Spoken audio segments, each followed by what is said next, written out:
pansin sa iyong mga kapaligiran. Kay dumi na ng hangin, pati na ang mga ilog natin. Hindi nga masama ang pag-unlad, at malayo-layo na rin ang ating narating. Ngunit masdan mo ang tubig sa dagat, dati kulay asul, ngayon'y naging itim.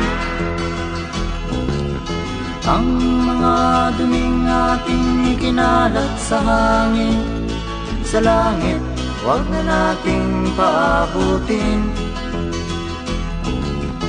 Upang kung tayo'y pumanaw man sa sariwang hangin, sa langit natin matitikman.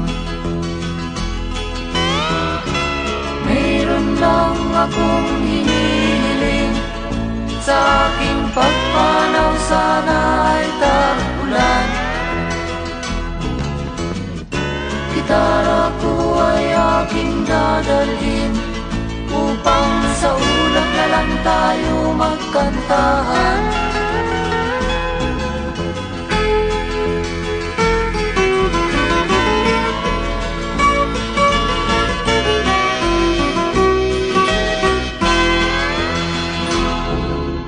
Ang mga batang ngayon lang isinilang, may hangin pa kayang matitikman?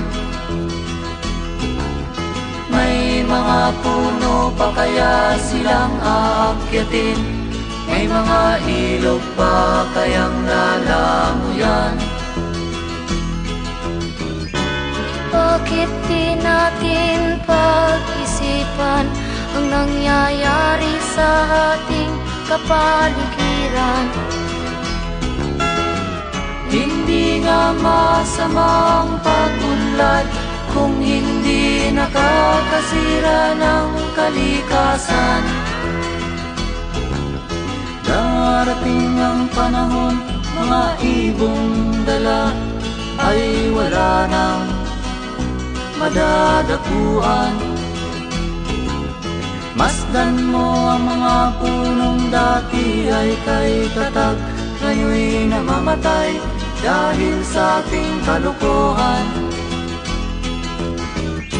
Lahat ng bagay na narito sa lupa, biyayang galing sa Diyos kahit nung ika'y wala pa. Ingatan natin at huwag nang sirain pa, pagkat pag kanyang linawi tayo'y mawawala na. Meron lang akong hinihiling, sa aking pagpanaw sana ay tag-ulan. Gitara ko ay aking dadalhin, upang sa ulap na lang tayo magkanta.